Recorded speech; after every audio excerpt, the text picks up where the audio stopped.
No one believed humans could reach the edge. The edge was not a border on a map. It was a wound in space. A region where physics twisted, stars bent like glass, and ships vanished without trace. The ancient races called it the Black Divide. Beyond it was a system erased from all charts. A world rumored to exist before the galaxy learned fear. Humans were warned. The Galactic Concord sent formal notices. The Valar Empire laughed. The insectoid Crix hive clicked in amusement. Even the wise Aurelian scholars said nothing, because silence was safer than hope. Humans listened. Then they went anyway. The exploration vessel UNS Horizon Blade burned through fold space with engines no other species dared to build. Its hull screamed as gravity folded wrong. Alarms howled. Crew bled from noses and ears. Captain Mara Ilias did not blink. "Hold the line," she said calmly. "We're not turning back." Her crew trusted her. Humans always did something strange when facing the impossible. They leaned forward. The ship emerged. Stars reformed. Space stabilized. And there it was. A blue-green world wrapped in silver rings of unknown material. Massive orbital ruins floated like broken crowns. Energy signatures pulsed with power older than most civilizations. Lieutenant Chin whispered, "We crossed it, we crossed the divide." The impossible had just become real. Within hours the galaxy knew. Shock waves of disbelief rippled through the Concord Council chambers. Alien delegates erupted into noise. "Impossible," shouted a Valar warlord. "That region devours fleets." "Humans must be lying," hissed a Crix speaker. "Or already dead." But the data was undeniable. Live feed. Stable orbit. Human boots preparing to touch forbidden soil. Fear followed awe. Because the world had a name in old records. Erebus Prime. A world sealed by the precursors themselves. A world rumored to house weapons that could reshape empires. And now, humans had found it. When the Horizon Blade descended, the planet welcomed them with storms of light. The sky shimmered purple. Mountains floated slowly, held by ancient gravity engines still alive. Human marines stepped out, weapons ready. Nothing attacked. Instead, the planet watched. Deep beneath the surface, machines stirred. Systems awakened. Long-dead protocols assessed the newcomers. Species, unknown. Technology, crude. Behavior, adaptive. Threat level, minimal. The machines were wrong. Back in galactic space, fleets began to move. The Valar Empire saw conquest. The Crix smelled opportunity. The Concord feared collapse. And humans, standing on a world no one else could reach, unknowingly placed themselves at the center of galactic destiny. Captain Ilias looked at the alien horizon and said quietly, "Let's see what they were so afraid of."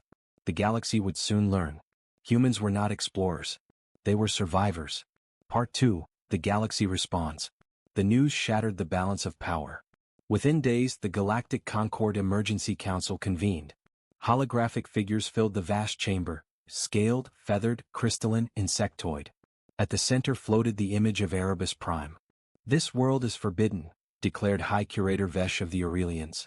His golden eyes glowed. "The precursors sealed it for a reason. And humans broke the seal," snarled Valar Admiral Korthax. "That makes it ours to take." Murmurs spread. The Concord had rules. Humans were new. Weak. Technologically inferior by most measures. Many believed this was the moment to put them in their place. Korthax slammed his clawed fist on the platform. "We propose immediate military occupation. Remove the humans. Claim the planet." The human delegate appeared, a single figure among giants. Ambassador Elena Ruiz stood calmly. "You send fleets," she said, "and you declare war." Laughter echoed. "A war you cannot win," clicked the Crix speaker. Ruiz smiled faintly. "We crossed what you called impossible. That should concern you." It did not. Within weeks, Valar war fleets advanced toward the Black Divide. Massive ships, bristling with weapons, confident in their strength. They never crossed. The divide tore them apart. Human ships followed behind, slipping through narrow windows of stability their scientists had mapped with insane precision. Valar commanders watched in disbelief as human vessels danced where theirs died. "How?" Korthax roared. Human engineers didn't rely on brute force. They used probability, chaos math, adaptive AI, and something no alien ever valued enough. Human risk. On Erebus Prime, humans explored deeper. They found cities the size of continents. Towers that responded to human touch. Machines that spoke in languages that rewrote themselves to be understood. One structure opened. Inside was a command nexus. The planet recognized them. Designation, human. Compatibility, unexpectedly high. Cognitive pattern match, 87%. Captain Ilias felt the ground tremble. Ancient systems activated. Defense grids powered on. Orbital platforms aligned. Erebus Prime was waking up. And it chose humans. When the first Valar strike fleet finally forced its way through the divide, they arrived to a nightmare. Human ships didn't charge. They waited. Then the sky burned. Orbital weapons, precursor weapons, fired with precision guided by human targeting algorithms. Valar shields collapsed like paper.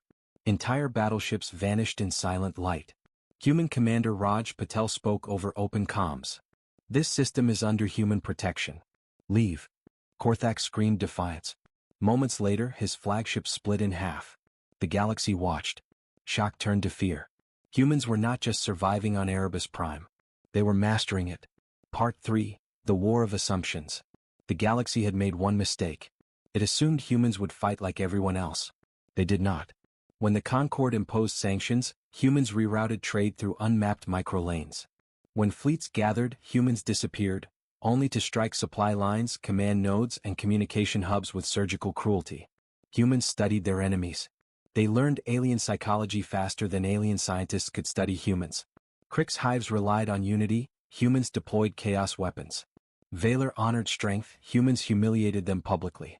Aurelians prized foresight, humans fed them false futures. Erebus Prime became a fortress and a forge. Human scientists unlocked precursor archives. Not weapons first, but knowledge, faster computation, reality-bending materials, adaptive energy systems. But humans did not become gods. They became better humans. They improved what they already were. When the Kriks launched a surprise swarm attack, millions of bioships flooding the system, human commanders did not panic. They smiled grimly. Release the silence net, Patel ordered. Space went quiet. The Krik swarm lost coordination. Ships drifted, confused. Then human strike craft moved in like wolves. The battle was over in hours. The Kriks had never lost so completely. On the Concord Council floor, panic replaced arrogance. What are humans? Demanded a crystalline delegate. Aurelian curator Vesh answered softly, they are what happens when desperation meets imagination. Humans sent a message to the galaxy. Not a threat. An invitation. Stand down, Ambassador Ruiz said. We don't want your worlds. We want a place at the table. Some listened. Others prepared one final strike. The Valar Empire gathered everything it had. A fleet meant to erase Erebus Prime. Part 4, The Last Invasion. The Valar Armada darkened the stars. Thousands of ships. Planet-killer weapons. Ancient war hymns echoed across their comms. The galaxy did not react with wonder. It reacted with fear. The moment the Horizon Blade confirmed stable orbit over Erebus Prime, every long-range sensor network in known space focused on that single point. Ancient alarms awakened in forgotten databanks. Civilizations that had not spoken in centuries sent urgent messages to one another. A world beyond the Black Divide had been reached. By humans.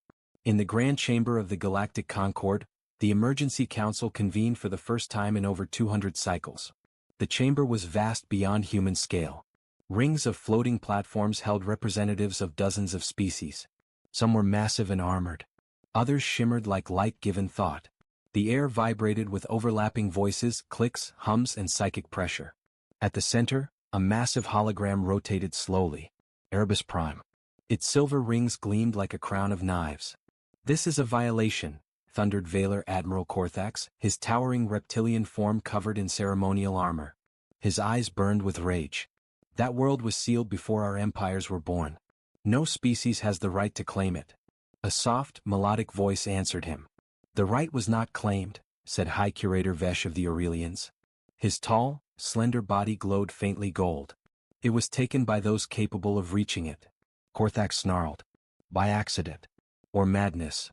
Across the chamber, the Krik's speaker shifted, its countless insect eyes reflecting the hologram.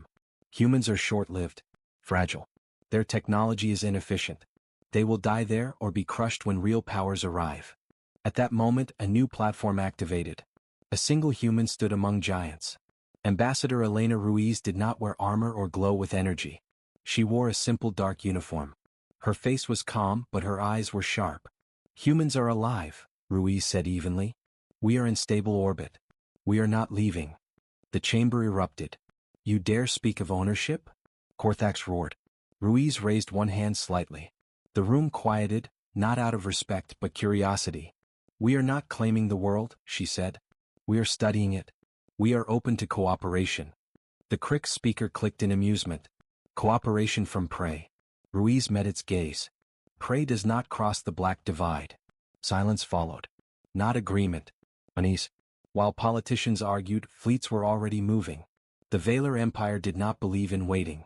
Their war doctrine was simple. Strike first, strike hard, and leave nothing alive to challenge you later.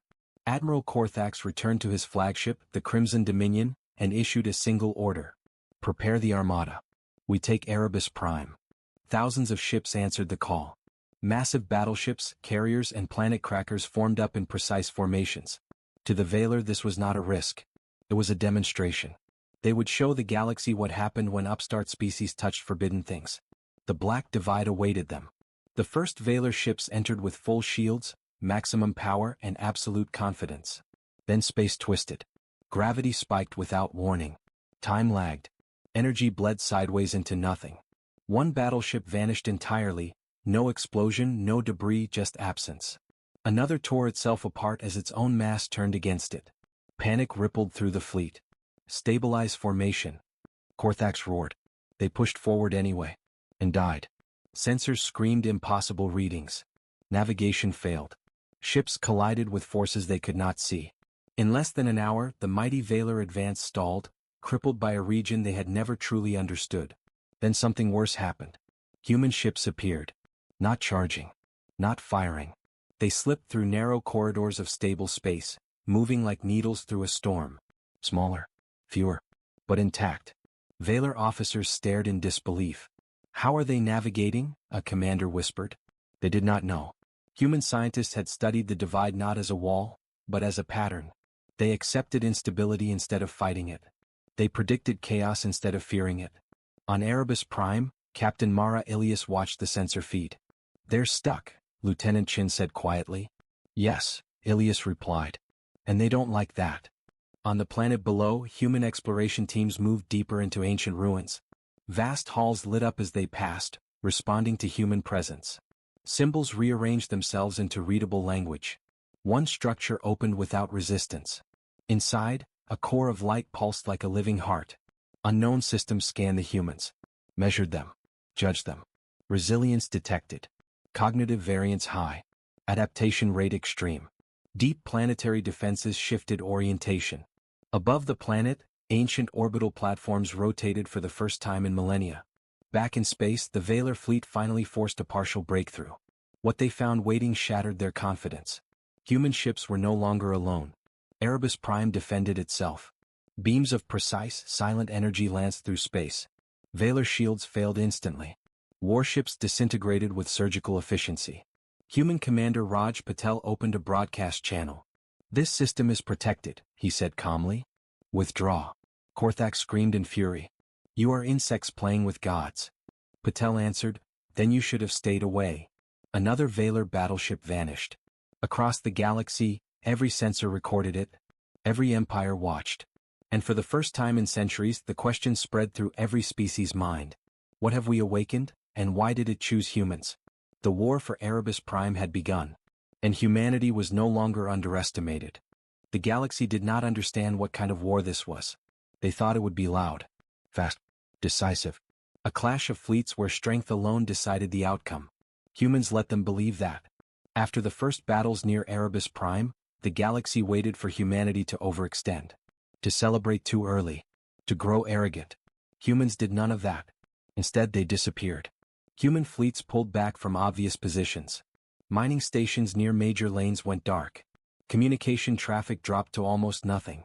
To the Concord it looked like fear. To the Valar it looked like weakness. Admiral Korthax addressed his remaining commanders, his scarred face tight with rage. The humans hide, he growled. We flush them out. Burn their supply lines. Crush their colonies. The Crick's hive agreed. The Aurelians warned caution. But caution was ignored. The second phase of the war began. Valar and Crick's forces spread across human space, targeting shipyards, trade hubs, and frontier worlds. They expected resistance. They found traps. Human colonies were not defended like alien worlds. There were no massive fortress cities or obvious shield arrays. Instead, attackers found empty skies. Then reality broke. Navigation data corrupted itself mid-jump. Star charts changed without warning. Fleets emerged in the wrong systems, some inside gravity wells, others dangerously close to stars. Crick's bioships lost hive synchronization. Valor commanders received conflicting orders from their own systems. At first, they blamed sabotage. They were right. Human cyber warfare units worked silently, embedded in enemy networks long before the first shots were fired. They did not shut systems down. They altered them. Small errors. Slight delays. Misaligned coordinates. Enough to kill. On the bridge of the Valor cruiser Iron Talon, alarms screamed as the ship dropped out of warp too close to a gas giant. "We followed the coordinates," the navigator cried. "You followed what we gave you," a human voice whispered over the comms. Moments later, gravity tore the ship apart. Human commanders did not celebrate. They moved on. On Erebus Prime, human scientists raced against time. The planet's systems responded to human presence more deeply with each passing day. Interfaces adapted to human thought patterns. Machines rewrote themselves to become usable. But Erebus Prime did not give its secrets easily. Some technologies resisted. Some systems tested the humans. In one chamber, a young engineer named Lena Ortiz collapsed after hours interfacing with an ancient core. Her mind overloaded with alien data. Captain Ilias knelt beside her. "Why do you keep going?" Ilias asked softly. Lena smiled weakly. "Because if we don't learn faster, they'll kill us faster." Humans did not seek domination. They sought survival. That made them dangerous. The Crick's hive changed tactics. Instead of fleets, they sent swarms. Millions of small bioships flooding systems, overwhelming defenses through sheer numbers. Their doctrine had never failed. Until humans adapted. Commander Patel watched the sensor wall as Crick's signatures multiplied. "They think we'll panic," he said. "Will we?" a junior officer asked. Patel shook his head. "No. We'll go quiet." The silence net activated. Human ships powered down non-essential systems. Erebus Prime projected a field that disrupted hive resonance frequencies. The Crick swarm slowed. Confusion spread through their collective mind. Orders overlapped. Drones collided. Then human strike craft emerged. Precise. Relentless. Pilots flew beyond safety margins, bodies pressed into acceleration couches, vision narrowing. One pilot laughed as her fighter shook apart. "Worth it," she gasped, firing the killing shot. The Crick swarm broke. The hive had never known fear. Now it tasted it. Across the Concorde, panic deepened. "This is not war," a crystalline delegate whispered. "This is predation." High Curator Vesh closed his eyes. "No," he corrected. "This is adaptation." The Aurelians began studying human history in secret. Wars fought with fewer resources. Victories earned through sacrifice. Survival through innovation. Patterns emerged. Humans grew strongest when cornered. Meanwhile, Valor pride pushed them toward ruin. A massive Valor task force attempted a direct assault on Erebus Prime's outer defenses, ignoring warnings and previous losses. They charged in formation. Human defenses did not fire immediately. The Valor mistook this for weakness. Then Erebus Prime shifted. Orbital platforms reconfigured mid-battle. Energy weapons adjusted frequency in real time. Human AI predicted Valor maneuvers seconds before they occurred. Valor ships exploded one by one. Admiral Korthax watched his fleet die. "How can they predict us?" he demanded. His tactical officer answered in horror, "They've been studying us longer than we've been studying them." Human analysts had dissected Valor battle doctrine, honor codes, and command structures. They knew exactly when Valor commanders would charge. And they used that against them. In a rare open broadcast, Ambassador Ruiz addressed the galaxy. "We are not your enemy," she said. "But we will not be erased. Stand down." Some listened. Some did not. The Concorde fractured. Alliances shifted. Worlds once loyal to the Valor began to doubt. Trade partners quietly withdrew support. Power was changing hands. Not because humans demanded it. Because everyone else realized something terrifying. Humanity was learning faster than the galaxy could react. And they were only getting started. The Valor Empire chose pride over survival. After every defeat, their leaders told themselves the same lie: the humans are lucky. The humans are cheating. The humans will break. They never asked the more dangerous question. What if the humans are simply better at this kind of war? In the deepest war chamber of the Valor capital world, ancient banners of conquest hung like trophies of dead civilizations. Beneath them stood the last ruling council of the empire. Admiral Korthax slammed his claws into the stone floor. "We have lost fleets," he roared. "We have lost honor. But we have not lost our strength. We end this now." A younger commander hesitated. "The Erebus system adapts to human control. Direct assault has failed." Korthax cut him off. "Then we stop thinking like prey." The order went out across the empire. Total mobilization. Every remaining battleship. Every reserve carrier. Every weapon once considered too terrible to use. If they could not conquer Erebus Prime, they would erase it. The galaxy watched in dread as the Valor Armada assembled. It was the largest fleet seen since the last Extinction War. Planet-killer cannons glowed with stored energy. Gravity disruptors hummed like angry gods. The Valor sang their war hymns, songs of annihilation meant to break enemy morale. On Erebus Prime, human sensors detected the fleet days before arrival. Captain Mara Ilias stood before a projection of the approaching armada. Red icons filled the void. Lieutenant Chin swallowed. "If they fire everything, even this planet might not survive." Ilias nodded slowly. "Then we make sure they don't get the chance." Human command convened. Not in panic. In silence. Admiral Raj Patel broke it. "We can win," he said. "But it will cost us." No one asked what that meant. They already knew. Human ships deployed in layered defenses, merging precursor technology with human improvisation.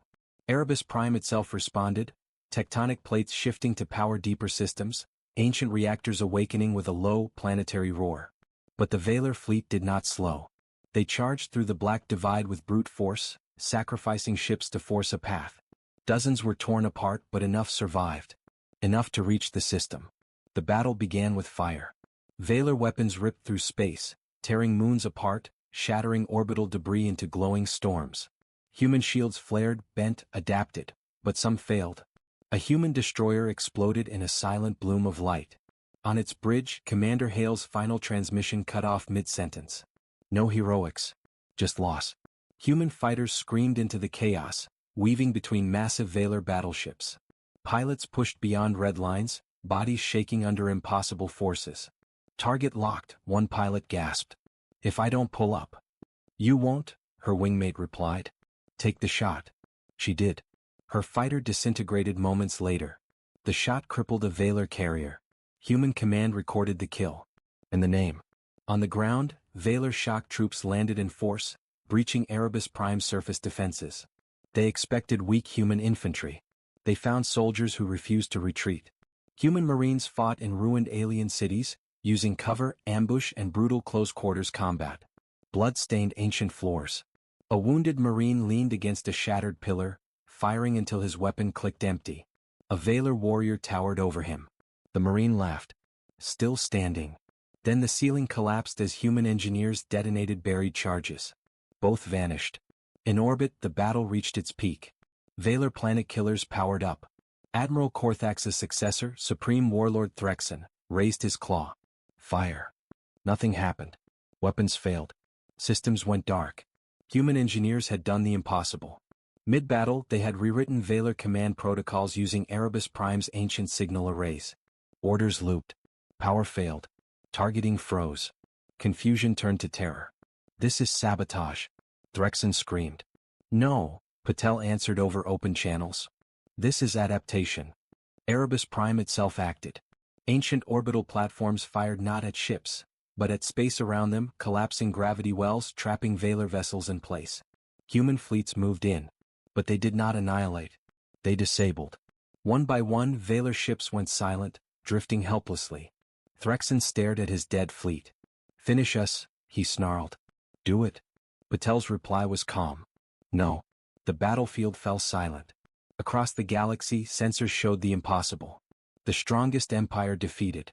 Not exterminated. Spare. The message was clear. Humans did not seek destruction. But they would not lose. The war was over. And the galaxy would never be the same.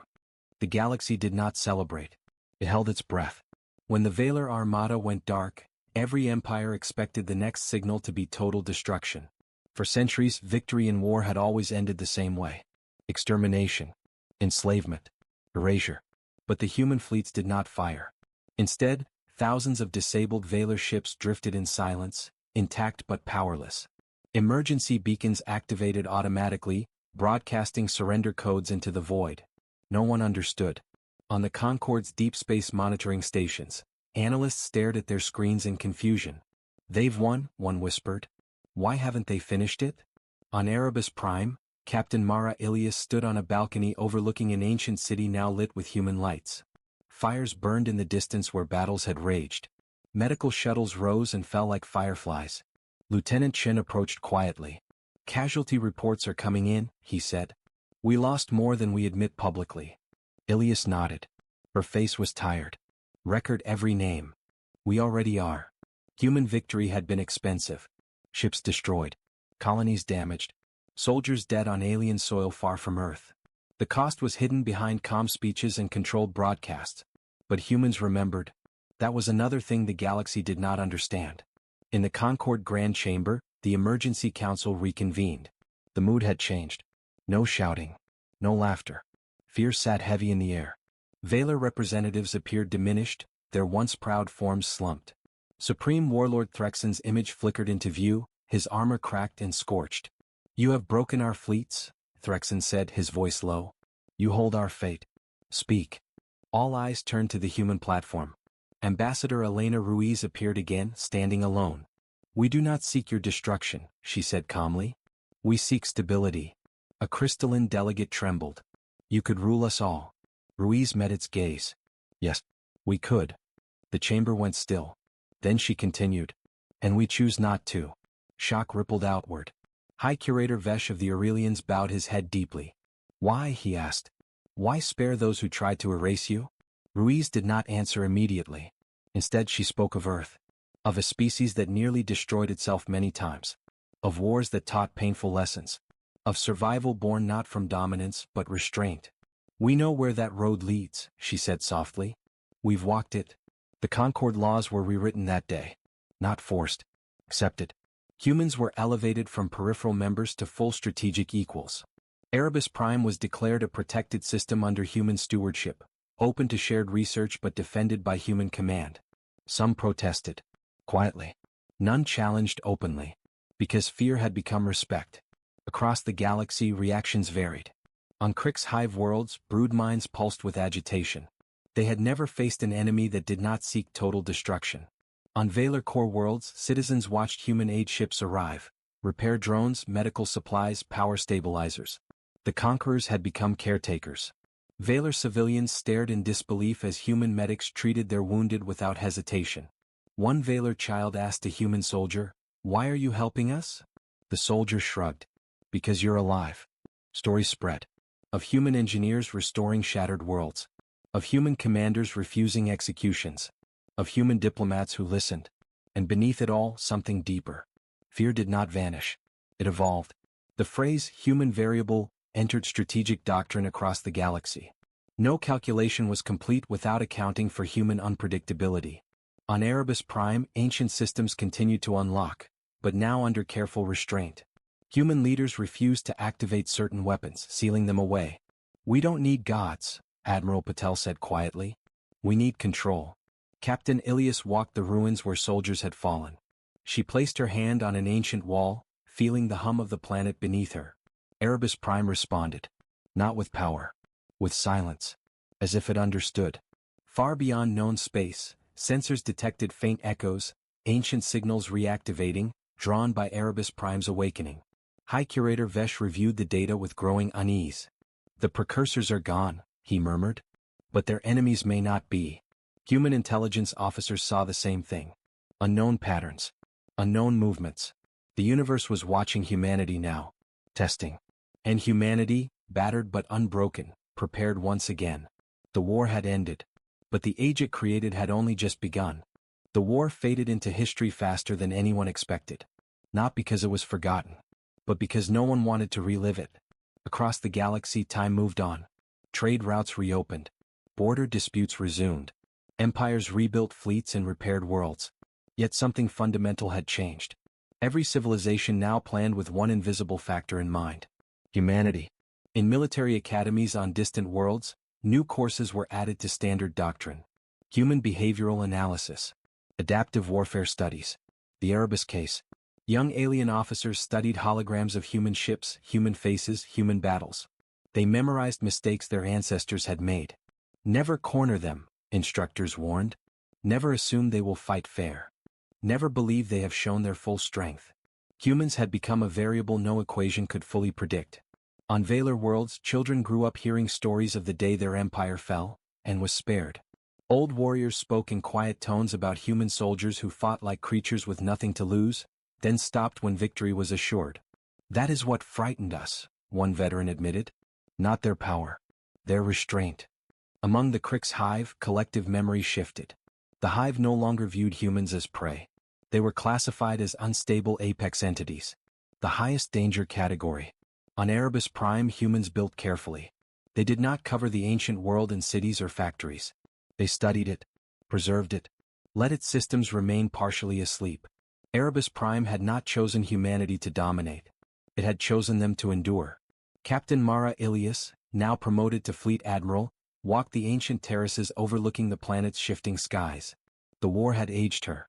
Her hair showed gray. Beside her walked Lena Ortiz, now lead scientist of the Erebus Initiative. The planet still responds to us, Lena said. But, differently.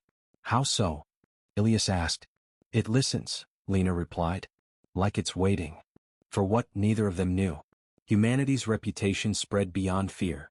It entered culture. Plays on Aurelian worlds depicted humans as relentless survivors. Crick's brood-songs warned of silent hunters who broke the swarm. Valor artists carved monuments not to conquest, but to humility. One phrase appeared in dozens of languages. Do not awaken the humans. On Earth, life continued. Most humans never saw Erebus Prime. They watched distant wars through screens, returned to work, raised children. But something subtle had changed there too. Humanity no longer felt small. For the first time, the stars felt reachable. Human explorers pushed farther, mapping unstable regions others avoided. Where alien probes failed, human crews adapted. We shouldn't be here, one navigator whispered as their ship slid through distorted space. The captain smiled. That's what they always say. And they survived. Years passed. Then the signals began. At first they were whispers in deep space. Ancient frequencies that did not match any known civilization. Patterns that responded to Erebus Prime's activation. High Curator Vesh summoned an emergency session, not of the Concord but of those few who understood the danger. These signals are older than the precursors, Vesh said. They come from beyond recorded space. Human analysts confirmed it. Something had noticed Erebus Prime. And through it, humanity. Admiral Patel addressed Earth and allied worlds in a single broadcast. We may have won our first war, he said. But the universe is vast. And it is not empty. The galaxy waited. Watch. Fear. On Erebus Prime, deep beneath the surface, ancient systems reached a threshold. Long dormant gateways calculated probability and risk. Human compatibility confirmed. Survival likelihood, high. Authorization, granted. A structure opened. Not a weapon. A door. When human scientists realized what it was, silence filled the chamber. It leads beyond the edge, Lena whispered. Beyond the black divide. Beyond the place no one had ever returned from. Fleet Admiral Ilias stood before the gateway, feeling the hum of impossible energy. The galaxy urged caution. Humans remembered history. They remembered every time someone told them they could not go further. Ilias straightened. Prepare an expedition. Somewhere in the dark beyond space something stirred. And for the first time in a very long time, it felt something like concern. The galaxy begged humanity not to go. Messages arrived from every major power, formal warnings, ancient prophecies, desperate pleas wrapped in logic and fear. Do not cross again. The first miracle was enough. Some boundaries exist for a reason. Humans listened. Then they prepared the ship. It was larger than any human vessel before it, built from lessons paid for in blood. Erebus Prime's ancient alloys formed its spine. Human engineering shaped its soul. Its name carried weight across the stars. UNS Indomitable. Fleet Admiral Mara Ilias stood on the command deck as the ship drifted above Erebus Prime's open gateway. The structure was no longer silent. Light poured from it like a slow heartbeat, bending space into a passage that should not exist. Lena Ortiz stood beside her, hands shaking despite herself. The math says we won't survive, Lena admitted. And the math has never been this uncertain. Ilias smiled faintly. When has that stopped us? The crew took their stations. Soldiers, scientists, pilots, explorers, not conquerors. Broadcast open, Ilias ordered. Her voice carried across human space and far beyond it. We go because someone has to, she said. We go because fear does not get to choose the future. The Indomitable moved forward. Space folded. The gateway closed behind them. On the other side, reality shattered. Stars burned black. Time slipped. Sensors failed one by one. Gravity twisted into shapes no human language could name. Crew members screamed as systems overloaded. Blood floated in the air. Hull plating groaned like a living thing. Hold together, the captain shouted. The ship did not break. It adapted. Human AI rewrote itself in real time. Engineers rerouted power manually, hands bleeding as they forced systems to obey. Pilots flew blind, trusting instinct over instruments. Minutes stretched into eternities. Then, silence. The ship emerged into a vast, calm void. Before them stretched a structure so immense it dwarfed entire star systems. A lattice of light and shadow, older than galaxies, humming with intelligence. They were not alone. Entities formed from energy and thought observed them. Not bodies. Not ships. Watchers. The ancient enemy of the precursors. One presence spoke, its voice echoing inside every human mind at once. You should not exist. Fear rippled across the bridge. Ilias stepped forward. We get that a lot. The entity pulsed. You crossed what devours civilizations. You wield power not meant for your kind. We didn't steal it, Ilias replied. We survived it. Another presence shifted. You will fail as the others did. Lena whispered, they're testing us. Ilias nodded. You think power makes a species dangerous, Ilias said aloud. You're wrong. Desperation does. Love does. Refusal does. The entities hesitated. They showed visions, galaxies erased, species consumed, even the precursors broken by this force. We end cycles, the voice said. We are inevitable.